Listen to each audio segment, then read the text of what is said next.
বাংলাদেশ পরিবেশ পরিক্রমা মানবাধিকার সাংবাদিক সোসাইটির চট্টগ্রাম বিভাগীয় সংগঠনের উদ্যোগে দরিদ্র ও অসহায় মানুষের মাঝে ঈদ উপহার বিতরণ করা হয়েছে। রোববার বিকাল 4টায় চট্টগ্রাম জেলা পরিষদের সংলগ্ন সংগঠনের অস্থায়ী কার্যালয়ে এই কর্মসূচি অনুষ্ঠিত হয়। এতে এলাকার অসহায় ও দরিদ্র পরিবারের মাঝে ঈদ উপহার সামগ্রী বিতরণ করা হয়।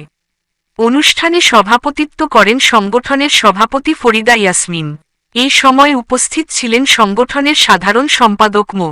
হোসেন দিদার, শিশু বিষয়ক সম্পাদক ফাতেমাতুজ জোহরা, নির্বাহী সদস্য মোহাম্মদ দিলদার হোসেন সহ সংগঠনের অন্যান্য নেতৃবৃন্দ। এই সময় বক্তারা বলেন, ঈদের আনন্দ সমাজের সকল শ্রেণী পেশার মানুষের সঙ্গে ভাগাভাগি করে নেওয়ার লক্ষ্যেই এই উদ্যোগ নেওয়া হয়েছে। ভবিষ্যতেও অসহায় ও সুবিধাবঞ্চিত মানুষের পাশে থেকে এ ধরনের মানবিক কার্যক্রম অব্যাহত রাখার প্রত্যয় ব্যক্ত করেন তারা।